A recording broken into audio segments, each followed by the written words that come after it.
तो हेलो दोस्तों, अभी तक हम लोगों ने प्लेटो को पढ़ लिया था। तो आज के लेक्चर में हम लोग अरिस्टोटल यानी अरस्तू के बारे में पढ़ेंगे। तो अरस्तू बेसिकली प्लेटो का ही शिष्य था और ऐसा कहा जाता है कि ग्रेटेस्ट डिसाइपल था प्लेटो का। कौन? अरस्तू। लेकिन ग्रेटेस्ट एनिमी भी था। Greatest disciple plus latest enemy भी रहा है। कौन? अरिस्टोटल या क्रिटिसाइजर रहा है, ग्रेटेस्ट क्रिटिसाइजर। तो इसका टाइम पीरियड 384 ईसा पूर्व से 322 ईसा पूर्व के बीच माना जाता है। तो प्लेटो का जन्म बेसिकली मैसेडोनियाई तट प्रांत की एक बस्ती गिरा में हुआ था। और प्लेटो की जो अरस्तु की जो रुचि थी चिकित्सा और जीव विज्ञान में गहरी दिलचस्पी रही है। और उसके पिता निकोमाकस मैसेडोनिया के राजा एमिंटास द्वितीय के दरबार में राजकीय चिकित्सक थे। फिर अरस्तु प्लेटो के संरक्षण में आया, प्लेटो के छत्रछाया में आया और यहाँ पर इसने एथेंस में जाकर प्लेटो की जो एकेडमी थी वहाँ पर शिक्षा दीक्षा ली और वहीं पर पढ़ाने लगा, है ना।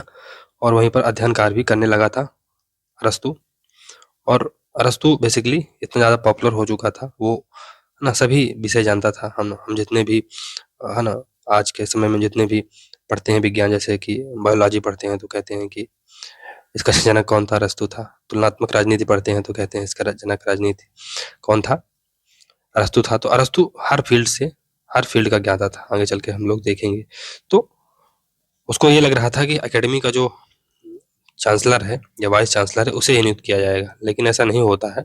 और प्लेटो की मृत्यु के बाद उसके भतीजे यूसिपस को चांसलर बना दिया गया। इससे वो वहाँ जो एकेडमी थी उसको छोड़ दिया अरस्तु ने। और वो एशिया माइनर में अरस्तु की दिलचस्पी प्राकृतिक विज्ञानों में होने लगी थी और वो चला आया था वहाँ से। उसने पाइथियास नामक लड़की से विवाह भी किया था। फिर जो मैसेडोनिया के नरेश थे फिलिप ने उनको आमंत्रित किया कि आइए और अब मेरे बेटे की शिक्षा दीक्षा का कार्य संभालिए, जो कि सिकंदर महान हुआ करता था, है ना। बाद में सिकंदर महान बना वो। लेकिन जब सिकंदर एशिया माइनर की जो एशिया की ओर अपने अभियान के लिए रवाना हुआ, तब अरस्तु मैसेडोनिया से विदा लेकर एथेंस की ओर लौट आया था और वहां पर उसने द लाइसियम नामक एक एकेडमी की स्थापना की थी। तो जो प्लेटो ने जो शिक्षा संस्थान खोला था उसका नाम क्या था? एकेडमी। और जो अरस्तु ने खोला था द लाइसियम यूनिवर्सिटी खोली थी। हालांकि द लाइसियम का ये अध्यक्ष नहीं बना था, अध्यक्ष इसने किसी और को बनाया था। तो आगे चल के हम लोग देखेंगे कि अध्यक्ष किसको बनाता है। तो अपने मित्र को बेसिकली ये बनाता है, अपने मित्र को। तो इसमें जब सिकंदर की मृत्यु हो जाती है तब क्या होता है कि जो मैसेडोनिया जो एथेंस में क्या हुआ कि मैसेडोनिया विरोधी सत्ता दल वहां पर शासन सत्ता में आ गया और उसने अरस्तु पर ये अपमान लगाया कि उन्होंने देवों का अपमान किया है ना। और ऐसा कह के उस पर अभियोग लगाने की तैयारी की गई। संक्षेप में कह सकते हैं कि जो अरस्तु था ये एथेंस वासी नहीं था, बल्कि स्टागिरा का एक शाही चिकित्सक घर में पैदा हुआ था। ये प्लेटो का शिष्य और सिकंदर महान का गुरु था। और जब सिकंदर ने एथेंस पर नियंत्रण किया तो इससे एथेंसवासी क्षुब्ध हो गए थे। और जब सिकंदर की मृत्यु हुई तो उन्होंने, जो कि चूंकि अरस्तु सिकंदर का शिष्य था, तो उसके खिलाफ भी खिलाफत करने का फैसला लिया। और इस खिलाफत व संभावित जीवन हानि से बचने के लिए अरस्तु ने यह कहते हुए एथेंस छोड़ दिया था कि मैं एथेंस वासियों को दर्शन के विरुद्ध दूसरा अपराध नहीं करने दूंगा। पहला अपराध कौन सा था? पहला अपराध था सुकरात को मारकर किया था एथेंस वासियों ने। अब वो कहता है कि मैं एथेंस वासियों को दूसरा अपराध नहीं करने दूंगा दर्शन के विरुद्ध, और वहां से भाग जाता है। और एक आधा साल में उसकी मृत्यु हो जाती है ना। तो कोई इसकी बहुत नामचीन मृत्यु नहीं हुई थी, ऐसे ही ये मृत्यु को प्राप्त हो गया था। अरस्तु के बारे में कहा जाता है कि चूंकि इसने इतने विषयों पर लिखा है कि सभी जानकारियों का गुरु कहा जाता है ना। तो आप देखते होंगे कि बायोलॉजी का भी जन्मदाता, तुलनात्मक राजनीति का, पॉलिटिकल साइंस का, तो इसने अनेक विषयों पर लिखा है। जूलॉजी का भी है ना। तो अनेक विषयों पर लिखा है, इसलिए इसे मास्टर ऑफ देम नोन यानी सभी जानकारों का गुरु इसे कहा जाता है। सभी जानकारियों का गुरु इसे कहा जाता है। किसे? अरिस्टोटल को। मैक्सी क्या कहता है कि अरस्तु प्रथम राजनीतिक वैज्ञानिक है। प्रथम राजनीतिक वैज्ञानिक है क्यों? क्योंकि ये पहले तो प्रैक्टिकल है, क्या होना चाहिए पर नहीं, बल्कि क्या है या क्या पॉसिबल है उस पर फोकस करता है। दूसरा, इसने संविधानों का वर्गीकरण किया और राजनीति को यही है कि राजनीति को दर्शन से पृथक कर दिया। तो प्लेटो को प्रथम राजनीतिक दार्शनिक या प्रथम राजनीतिक वैज्ञानिक यानी पॉलिटिकल साइंटिस्ट क्यों कहा जाता है? क्यों? क्योंकि उसने संविधानों का पहले तो वर्गीकरण किया, 158 प्रकार के संविधानों का वर्गीकरण किया, और दर्शन को, है ना, राजनीति को दर्शन से यानी एथिक्स और पॉलिटिक्स को या फिलॉसफी को, है ना, फिलॉसफी को पॉलिटी को फिलॉसफी से अलग कर दिया, पॉलिटी को फिलॉसफी से अलग कर दिया। बारकर अरस्तु में जो वैज्ञानिक दृष्टिकोण था वह एक बड़ी सीमा तक उसकी पारिवारिक पृष्ठभूमि की ही देन है। फिर अरस्तु को तुलनात्मक राजनीति का पिता कहा जाता है। क्यों? क्योंकि अरस्तु ने 158 प्रकार के संविधानों का या 158 संविधानों का तुलनात्मक अध्ययन किया था, इसलिए इसे तुलनात्मक राजनीति का भी पिता कहा जाता है। जब हम लोग कंपैरेटिव पॉलिटिक्स पढ़ेंगे यूनिट 4 में, तब वहां पर पढ़ेंगे। फिर अरस्तु को संविधानवाद का पिता भी कहा जाता है।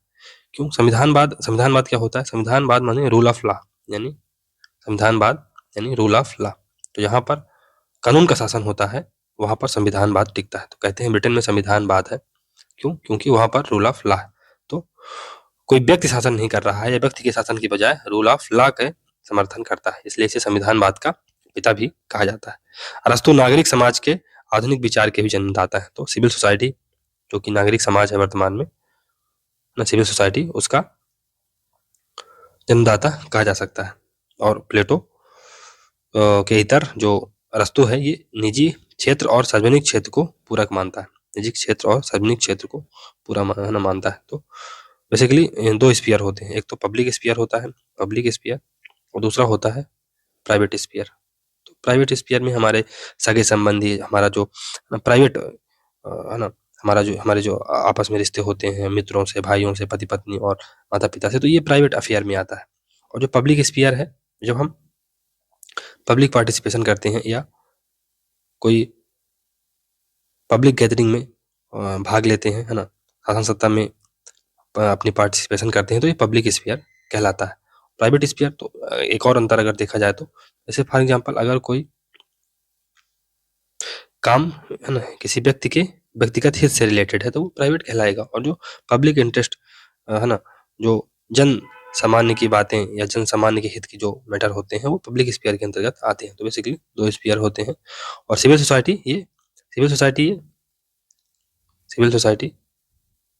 ये महत्वपूर्ण, है ना, ऑर्गन है आज के डेट में। तो सिविल सोसाइटी का फॉर्मेशन कौन करता है ना, एनजीओज हो गए, एसएचजीज हो गए, ये सब सिविल सोसाइटी के ही हिस्से हैं। जो अगर कोई काम सरकार कर रही है तो ये पब्लिक स्फीयर के अंतर्गत आ जाएगा। लेकिन अगर कोई कार्य जो एनजीओज कर रहे हैं, एसएचजी कर रहे हैं, तो ये सिविल सोसाइटी के अंतर्गत आएगा या निजी स्फीयर के अंतर्गत आएगा या निजी क्षेत्र के अंतर्गत आएगा। जहाँ एक नागरिक के लिए वे संपत्ति व परिवार का अधिकार सुरक्षित करते हैं, वहीं वे उसकी शासन व सार्वजनिक कार्यों में भागीदारी आवश्यक मानते हैं। फिर अरस्तु राजनीति विज्ञान को मास्टर साइंस कहता है, मास्टर साइंस कहता है किसको? राजनीति विज्ञान को। अरस्तु राजनीति विज्ञान को मास्टर साइंस कहता है। क्यों? क्योंकि सभी जो साइंस है या सभी जो विषय हैं उसमें जो राजनीति विज्ञान है वो केंद्र में आती है, इसलिए इसे मास्टर साइंस कहता है अरस्तु। प्लेटो की शिक्षण संस्था का नाम एकेडमी था, हमने पढ़ा भी था, और अरस्तु की शिक्षण संस्था का नाम लाइसियम था। जो अरस्तु था प्रायः शिष्यों को उद्यान में घूमते हुए पढ़ाया करता था ना, वो घूमता जाता था, उनसे प्रश्न करता जाता था, उनके उत्तर देता था, और इस प्रकार भ्रमणशील, है ना, भ्रमण करते हुए पढ़ाया करता था, इसलिए उसे भ्रमणशील दार्शनिक का विद्यालय भी कहा जाता है ना।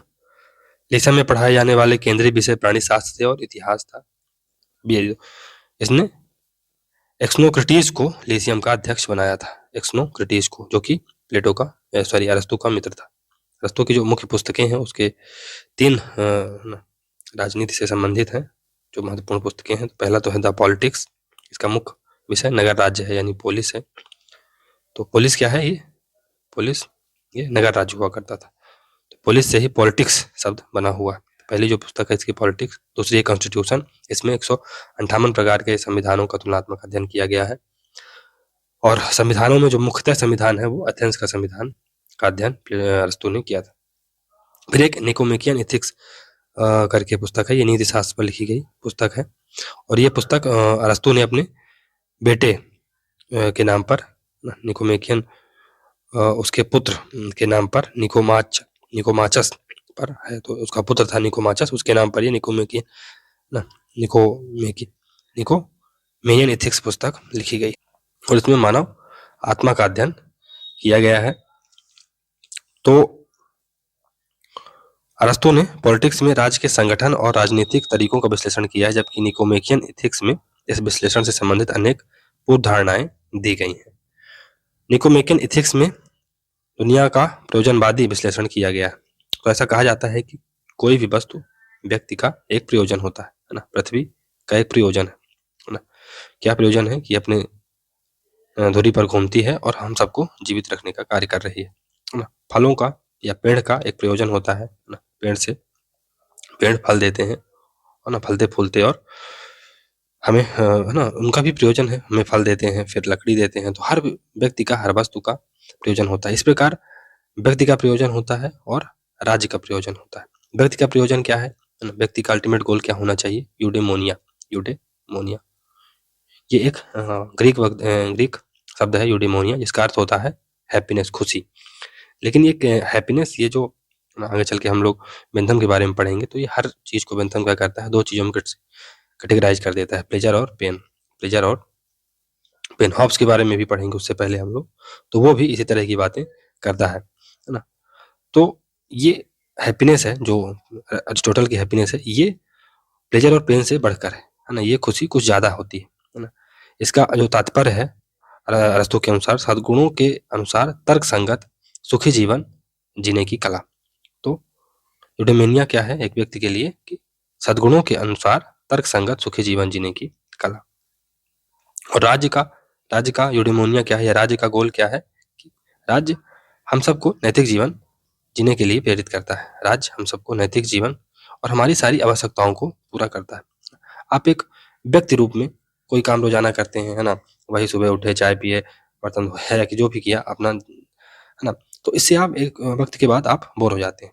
लेकिन अगर आप नगर राज्य में रहते हैं या कि आप गांव में रहते हैं, तो गांव में आप, है ना, नदी तालाब या कि इनकी सबकी सफाई करते हैं, है ना, बुजुर्गों की सेवा करते हैं, तो इससे आपको और खुशी मिलती है। लेकिन जब आप, है ना, राज्य में आ जाते हैं ना, तो वहां पर बहुत सारी अपॉर्चुनिटी होती है, वहां पर ओलंपिक्स होता है, खेल कूद, यूनिवर्सिटी, है ना, क्या क्या तमाम चीजें। तो जैसे जैसे विकास होता जाता है राज्य का, जैसे जैसे है ना विकास होता जाता है, और अंतिम स्टेज क्या है, हम राज्य में पहुंच जाते हैं, है ना।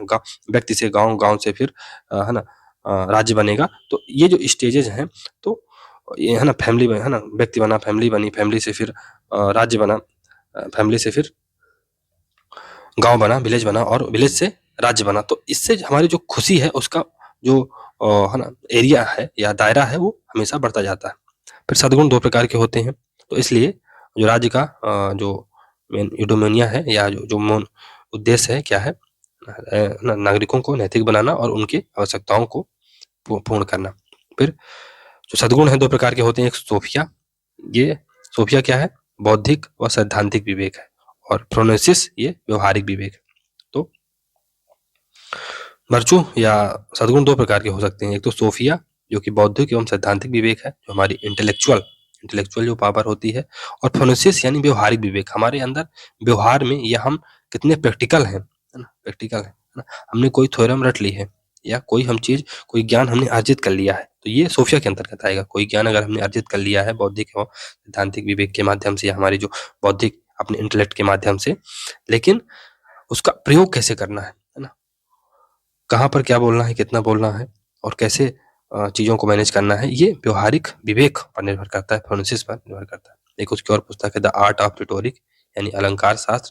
तो बेसिकली ये वाचन कला है, जिसमें वाचन कला सिखाई गई है कि किस प्रकार आप अच्छे वक्ता बन सकते हैं ना। आजकल हम लोग देखते हैं जैसे पीएम मोदी हैं, कितने अच्छे वक्ता हैं, और बहुत सारे लोग हैं जो अच्छे वक्ता हैं। तो जो अच्छे ओरेटर होते हैं, जिनको रिटोरिक पता होता है, वो ही राजनीति में आगे बढ़ते हैं। ऐसा अरिस्टोटल का मानना था। फिर यूडिमिनियन इथिक्स ऑन द सोल, इसमें आत्मा की अमरता का विवेचन किया गया है। ऑन द पाइथागोरियंस, ये भी उनकी एक पुस्तक है। अरस्तु की अन्य जो पुस्तकें वो है De Anima, on justice, on the poets, on wealth, on the soul, on the sciences, on species and genus, deductions, definition, on animal, dissections, on planet, on motion, on astronomy, Homeric problems, on magneta, on magnets, Olympic visitor, proverbs and on the river Nile. तो ये है ना, देख सकते हैं कि कितने wide area पर या वाइड ब्रांचेस पर ये अपनी विचार देता है। इसीलिए इसे सभी जानकारियों का ज्ञाता कहा जाता है ना। इसमें पढ़ा था कि सभी जानकारियों का गुरु कहा जाता है, तो इसीलिए कहा जाता है क्योंकि इसका जो होराइजन था ये बहुत ब्रॉड था। एम बी फास्टर कहता है कि अरस्तु की महानता का प्रमाण उसकी रचनाओं में मिलता है, ना कि उसकी जीवनी में। जीवनी किसी की अच्छी भी हो सकती है, बुरी भी हो सकती है ना, लेकिन उसकी जो रचनाएं हैं वो कभी बुरी नहीं हो सकती। या कोई व्यक्ति है जो रचना लिखता है वो बुरी हो सकती है, मतलब रचनाएं जो होती हैं उससे आप उस व्यक्ति का आकलन कर सकते हैं, उसकी जीवनी से नहीं। पॉलिटिक्स पुस्तक है, उसके बारे में थोड़ा सा और ज्ञान अध्ययन करते हैं। तो पॉलिटिक्स 8 भागों में विभाजित है, जिसे विषय की दृष्टि से वारकर के अनुसार 3 खंडों में बांटा जा सकता है। पहले खंड में पहली, दूसरी और तीसरी पुस्तकें आती हैं। पहली पुस्तक में इसमें राज्य की प्रकृति, राज्य के उद्गम और आंतरिक संगठन तथा दास प्रथा का वर्णन किया गया है। दूसरी पुस्तक इसमें प्लेटो जैसे विचारकों द्वारा प्रतिपादित आदर्श राज्य व स्पार्टा, क्रीट, कार्थेज और तत्कालीन राज्यों की समीक्षा की गई है। तीसरा जो पुस्तक है उसमें राज्यों का वर्गीकरण, नागरिकता व न्याय के स्वरूप का विवेचन किया गया है। दूसरे खंड में चौथी, पांचवी और छठी पुस्तकें हैं। चौथी पुस्तक इसमें विभिन्न वास्तविक शासन प्रणालियों का वर्णन किया गया है। पांचवी पुस्तक में इसमें विभिन्न शासन प्रणालियों में होने वाले वैधानिक परिवर्तनों एवं क्रांतियों यानी रिवोल्यूशन के बारे में बात की गई है। छठी पुस्तक में इसमें वे उपाय दर्शाए गए हैं जिनमें लोकतंत्रों और अल्पतंत्रों को स्थिर बनाया जा सकता है। तो बेसिकली रिवोल्यूशन को कैसे कर्व करना है इसे छठी पुस्तक में बताया गया। तीसरे खंड में 7वीं और 8वीं पुस्तकें हैं, इसमें आदर्श राज्य और उसके सिद्धांतों का विवेचन किया गया है। जेलर कहता है कि अरस्तु की पॉलिटिक्स प्राचीन काल से विरासत में प्राप्त होने वाली एक सर्वाधिक मूल्यवान निधि है और राजनीति विज्ञान के क्षेत्र में प्राप्त होने वाला महानतम योगदान है। बारकर, द पॉलिटिक्स में कोई विशेष नया नहीं है, जैसे मैग्ना कार्टा में उसका उद्देश्य भी कुछ नया लिखने का नहीं था, मात्र पिछली घटनाओं को वर्गीकृत कर देना था। तो ये बारकर एक प्रकार से क्रिटिसाइज करता है कि पॉलिटिक्स में कुछ ऐसा विशेष नया नहीं है, जैसा कि मैग्ना कार्टा में होता है ना।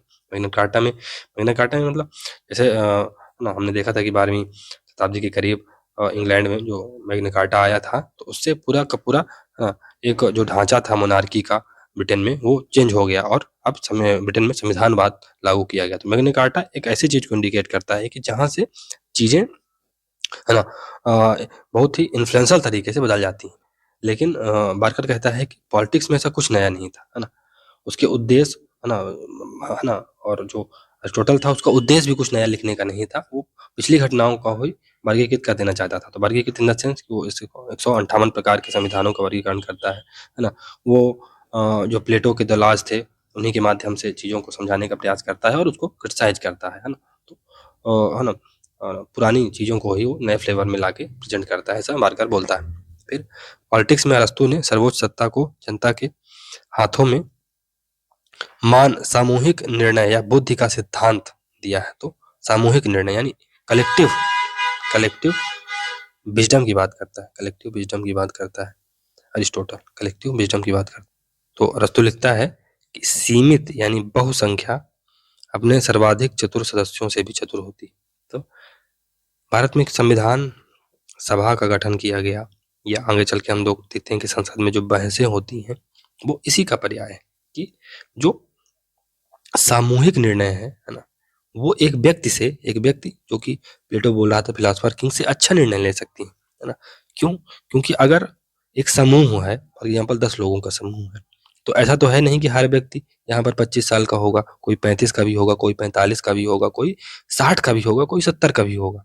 तो एक जो व्यक्ति 70 साल का है उसके पास 70 साल का अनुभव है, जो व्यक्ति 60 का है उसके पास 60 साल का अनुभव है। तो इस प्रकार हम लगभग 500 सालों का अनुभव एक साथ जुटा सकते हैं। लेकिन एक व्यक्ति मुश्किल से अगर 70 साल का भी है तो भी उसके पास केवल 70 साल का ही अनुभव रहेगा और वो चीजों को उस प्रकार मैनेज नहीं कर पाएगा। एक व्यक्ति के चतुरता से ज्यादा अच्छा ये है कि जो है ना सामूहिक लोग हैं उनको उनकी चतुरता पर विश्वास किया जाए।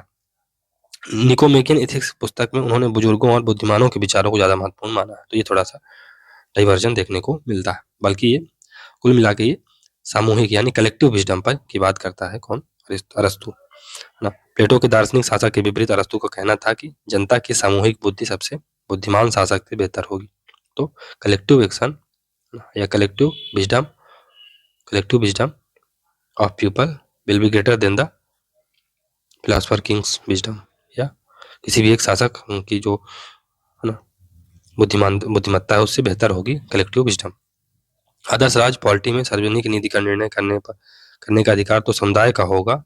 यह लोकतांत्रिक प्रक्रिया होगी जो सामूहिक निर्णय बुद्धि के सिद्धांत पर आधारित होगी, पर उन निर्णयों के क्रियान्वयन का अधिकार यानी एग्जीक्यूशन का अधिकार विशेषज्ञों एक्सपर्ट को होगा, अर्थात क्रियान्वयन में पॉलिटी कुलीन तंत्री होगी। यही मिश्रित संविधान है। तो आदर्श राज्य में जो पॉलिटी में जो निर्णय लिए जाएंगे, आदर्श राज्य पॉलिटी में जो सार्वजनिक नीतियां बनेंगी, सार्वजनिक निर्णय लिए जाएंगे, उसमें तो समुदाय का निर्णय सर्वोपरि होगा, यानी वो जो नीतियां हैं वो समुदाय बनाएगा। तो भारत में जो नीतियां हैं वो तो संसद बनाएगी, है ना। भारत में जो नीतियां हैं तो संसद बनाएगी, लेकिन अगर उनका एग्जीक्यूशन करना हुआ, उनको एग्जीक्यूट करना हुआ तो कुछ लोग ही करेंगे ना।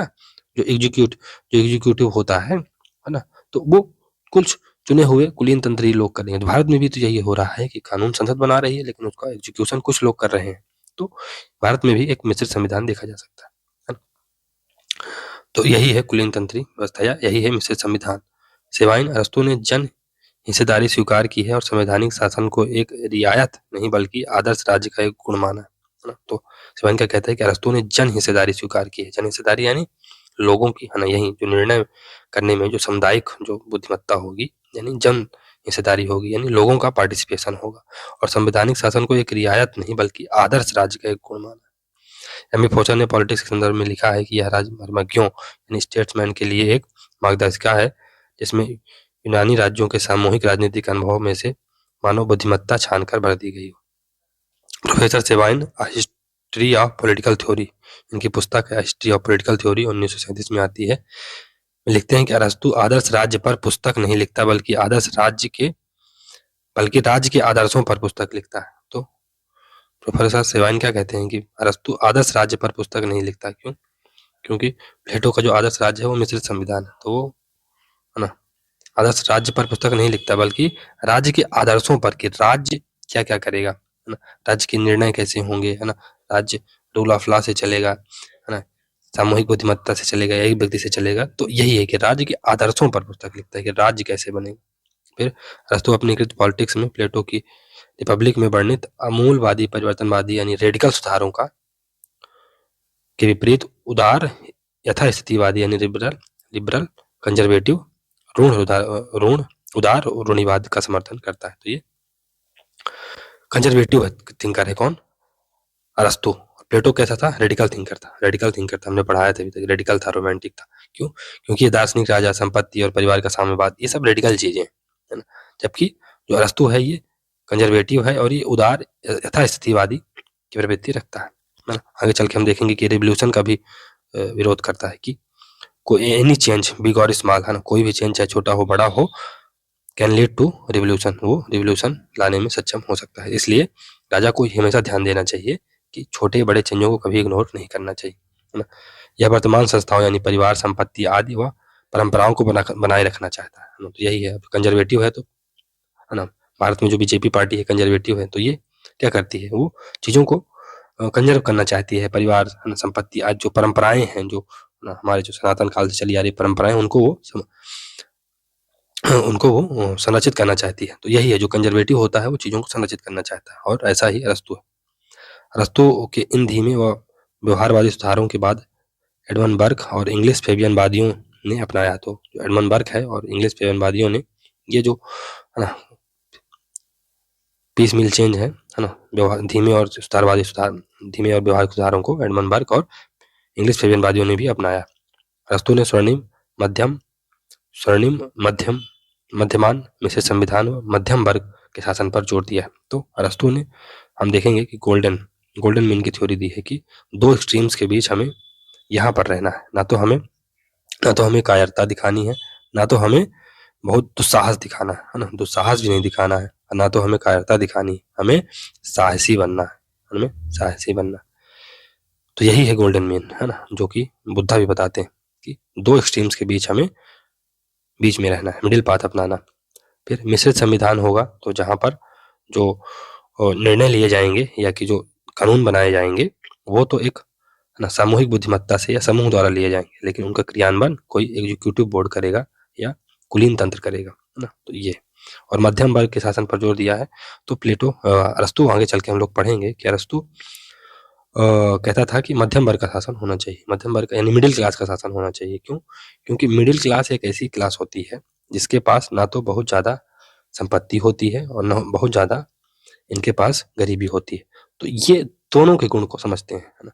ये इन्होंने बहुत ज़्यादा बहुत ज़्यादा गरीबी भी नहीं देखी और बहुत ज़्यादा अमीरी भी नहीं देखी कि क्यों? क्योंकि जो रिच होता है उसको अपने, है ना, पैसे का घमंड होता है, और जो पुअर होता है वो तो इग्नोरेंट ही होता है, वो तो, है ना, अज्ञानी ही होता है। तो दोनों के पास जो रिवोल्यूशन करने की इंटेंसिटी है वो ज़्यादा होती है, लेकिन जो मिडिल क्लास है उसके पास, है ना, उसके पास संयम है, उसके पास वो दोनों चीज़ें देख चुका है, तो उसको बहुत ज़्यादा, है ना, रिवोल्यूशन से मतलब नहीं, वो कंजर्वेटिव टाइप का होता है। तो यही है मध्यम वर्ग पे शासन पर जोर दिया कि जितना ज़्यादा मध्यम वर्ग होगा, जितने ज़्यादा लोगों के पास कम गरीबी और बहुत ना ज़्यादा अमीरी नहीं होगी, लोग मिडिल क्लास में जितने ज़्यादा लोग होंगे तो उतना ज़्यादा जो शासन व्यवस्था है वो सुचारू रूप से चल पाएगी। फिर नेक्स्ट है कि केनी ने आरोप लगाया है कि द पॉलिटिक्स एक पिछड़ी हुई बेमेल रचना है। इस आरोप का कारण यह है कि अरस्तु तत्कालीन राजनीतिक परिवर्तनों के प्रति उदासीन थे। उनका शिष्य सिकंदर एक साम्राज्य का निर्माण कर रहा था, जबकि वे अब भी नगर राज्य को ही आदर्श मान रहे थे। तो ये थोड़ा सा केनी इनका आरोप लगाता है। मैकिलवेन पॉलिटिक्स को राजनीतिक दर्शन के गौरव ग्रंथों में भ्रमपूर्ण कृति कहता है। अरस्तु की पॉलिटिक्स का ग्रीक से हिंदी अनुवाद भोलानाथ शर्मा ने किया। अब अरस्तु एवं प्लेटो की तुलना देख लेते हैं। तो तुलना बहुत ही, अरस्तु और प्लेटो की जो तुलना है बहुत ही स्पष्ट है ना। प्लेटो जहाँ आइडल है या आइडियलिस्ट है, जो अरस्तु है ये प्रैक्टिकल है ना। जहाँ पर प्लेटो एक रेडिकल थिंकर के रूप में उभर कर आता है, रोमांटिक थिंकर, ये एक कंजर्वेटिव थिंकर है। जहाँ पर प्लेटो रूल ऑफ फिलॉसफर किंग की बात करता है, वहीं पर अरिस्टोटल, है ना, जो है तो सामूहिक बुद्धिमत्ता यानी कि कलेक्टिव विजडम की बात करता है। फिर अरस्तु गोल्डन मीन की बात करता है ना, है ना, जबकि जो प्लेटो है ये रेडिकल है और, है ना, गोल्डन मीन की बात नहीं करता है, एक्सट्रीम पर जाने की बात करता है। प्लेटो की आइडियाज को ही सर्वोच्च मानो, है ना, और उसके आगे पीछे और कुछ नहीं। तो ये सब थोड़ा सा बेसिक अंतर है प्लेटो और अरस्तु के बीच में, और बहुत सारे अंतर हैं, लेकिन इतना आप समझ लीजिए। तो बिल्डुरा दर्शन के प्रति झुकाव तथा स्नेह के कारण हमारे महत्वाकांक्षी नवयुवक अरस्तु के मन में अपने आध्यात्मिक पिता के विरुद्ध एक विशेष प्रकार का विरोधाभास जागृत हो गया था। वह संकेत करने लगा था कि प्लेटो के साथ विवेक दर्शन का अवसान न होगा, जबकि प्लेटो अपने शिष्य के विषय में कहने लगा था कि वह गधे के उस बच्चे की तरह है जो अपनी माँ का दूध चूसने के उपरांत उसे लात मार देता है। प्लेटो ऐसा कहता था, क्योंकि हर बात का वो विरोध करता था। थोड़ा सा प्लेटो को भी लगा, अरे यार ये आदमी तो हमारा विरोध कर रहा है। तो इसी संदर्भ में ये बातें कहता है कि अरस्तु उस बच्चे की तरह है जो अपनी माँ का दूध चूस लेने के बाद उसे लात भी मार देगा। फिर बिल्डूरा का एक और कथन है। तो बिल्डूरा कहता है कि जैसे ब्रूट्स सीजर को कम प्यार नहीं करता परंतु रोम को अधिक प्यार करता है, उसी प्रकार अरस्तु के लिए प्लेटो प्यारा अवश्य है परंतु सत्य दर्शन उसे अधिक प्यारा है। तो ब्रूट्स सीजर को कम प्यार नहीं करता परंतु रोम को अधिक प्यार करता है। तो अगर अरस्तु ऐसा व्यक्ति है कि जो प्लेटो को अवश्य प्यारा है ना, अरस्तु के लिए प्लेटो अवश्य प्यारा है लेकिन सत्य ज़्यादा अधिक प्यारा है। तो अगर प्लेटो कोई असत्य बात करेंगे तो उनको नकार देंगे। क्यों? क्योंकि अरिस्टोटल को सत्य ज़्यादा प्रिय है। हालांकि ऐसा नहीं है कि प्लेटो से प्यार नहीं है, लेकिन अगर प्लेटो असत्य बात करेगा तो फिर प्लेटो को वो नहीं मानेगा। यही बात है कि अगर कहीं पर प्लेटो और सत्य के बीच किसी एक को चुनना पड़ा तो अरिस्टोटल सत्य को चुनेगा। अरस्तु का प्रसिद्ध राज्यों का वर्गीकरण प्लेटो की कृति द स्टेटमेंट से लिया गया है, हमने पढ़ा भी था। और जबकि द रूल ऑफ लॉ यानी विधि का शासन व मिश्रित संविधान प्लेटो की कृति द लॉज से लिया गया है या साम्यता रखता है। फिर प्लेटो व अरस्तु का संबंध वैसा है जैसा बेंथम व चेयस मिल का है। दोनों ने अपने गुरुओं के सिद्धांतों के एक बड़े भाग का खंडन और एक नई नींव रखी थी। प्लेटो के समान अरस्तु भी कुलीन शासन यानी एरिस्टोक्रेसी को आदर्श मानता है। एरिस्टोक्रेसी को, ये भी तो एक और साम्यता है ये कि भी एरिस्टोक्रेसी को, कुलीन शासन को आदर्श मानता है। प्लेटो की भांति अरस्तु भी। फोस्टर, अरस्तु शुद्धतः सिद्धांतकार था जबकि प्लेटो ऐसा नहीं था। अरस्तु ने प्लेटो के दार्शनिक शासक के विचार को अस्वीकार कर दिया है। इसके स्थान पर कानून के शासन या रूल ऑफ लॉ का विचार दिया है।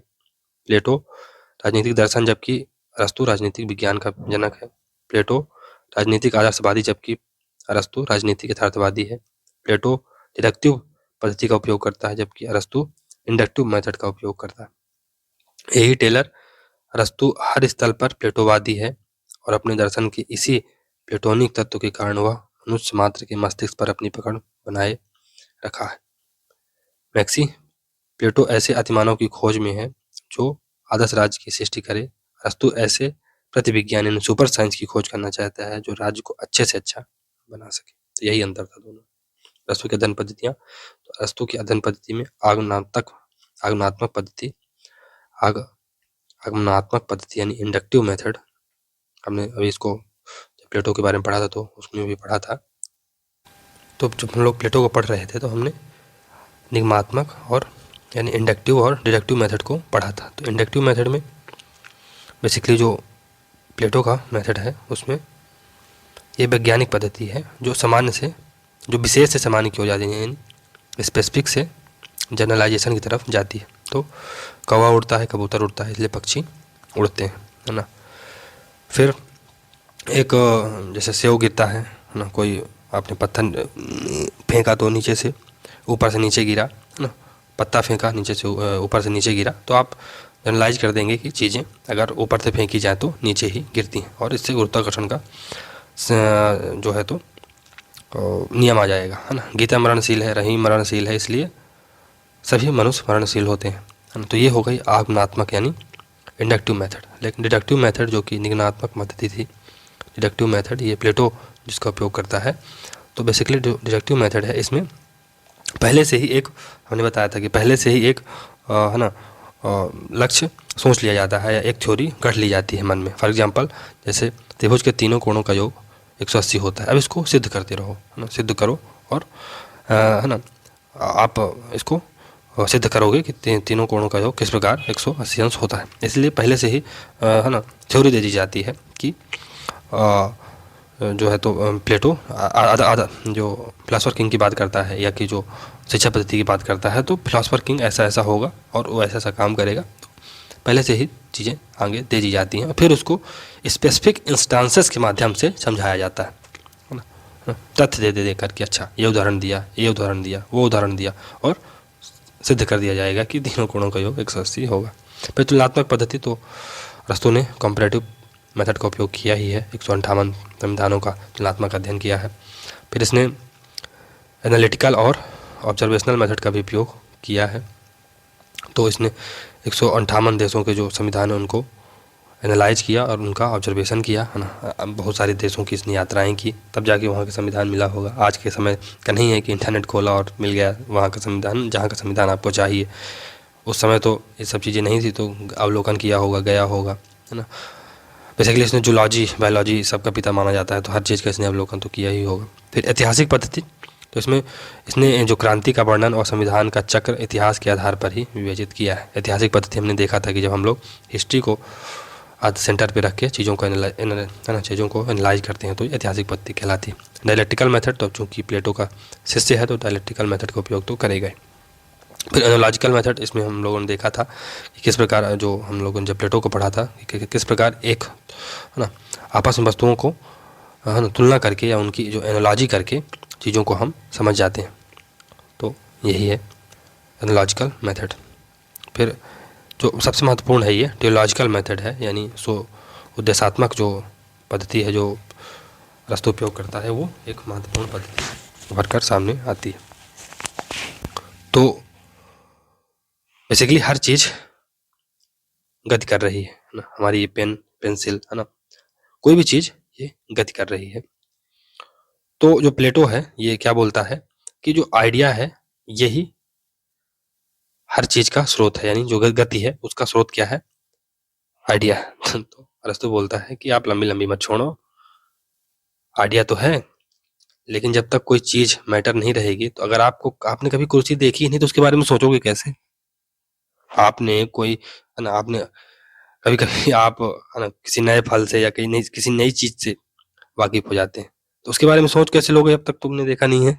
तो दोनों चीज इंपॉर्टेंट है, मैटर भी है और फॉर्म भी है। तो फॉर्म को यानी आइडिया को ये फॉर्म कहता है ना, आत्मा कहता है। तो प्लेटो के जो आइडिया है उसे अरस्तु फॉर्म कहता है, और मैटर ये गति एवं परिणाम का आधार होता है। तो गति एवं परिणाम के 4 कारण हो सकते हैं। एक तो मटेरियल कॉज हो सकता है, मटेरियल कॉज हो सकता है किसी भी चीज का मटेरियल कॉज, है ना।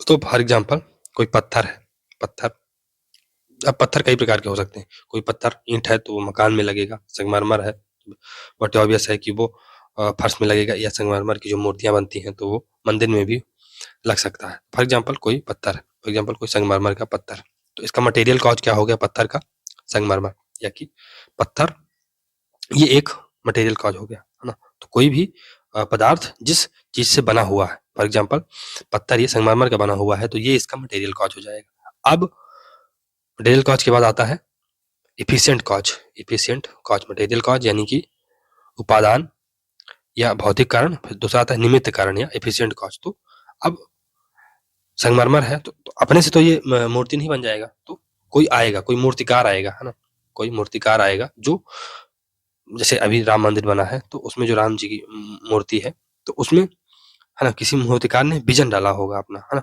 इस प्रकार है ना कि राम का जो मूर्ति बनेगी वो इस प्रकार बनेगी। तो पत्थर था वो एक मटेरियल कॉज था, है ना,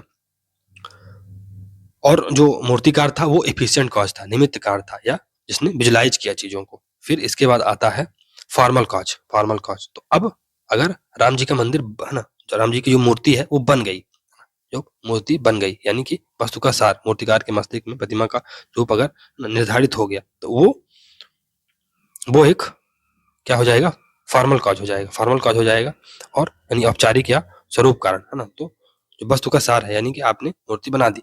अब जो फाइनल कॉज होगा यानी अंतिम कॉज होगा लक्ष्य या उद्देश्य। तो प्रतिमा बनाने का जो लक्ष्य है, उद्देश्य है, वो अंतिम फाइनल कॉज होगा। तो इसी प्रकार से ये इसमें समझाया गया है कि संगमरमर है जो कि पत्थर है, ये मटेरियल कॉज होगा, है ना। मूर्तिकार जो संगमरमर से मूर्ति बनाने के लिए चीजों को है ना विजुलाइज करेगा, वो एफिशिएंट कॉज कहलाएगा। फॉर्मल कॉज जब मूर्तिकार के मस्तिष्क में प्रतिमा का स्वरूप निर्धारित कर लिया गया है। अब फाइनल कॉज, अब जब पूरी प्रतिमा बन जाएगी, है ना, प्रतिमा बनाने का लक्ष्य उद्देश्य, ये अंतिम कॉज हो जाएगा। तो ये अब चलिए इसमें आगे पढ़ेंगे नेक्स्ट वीडियो में। तब तक के लिए धन्यवाद, गुड बाय।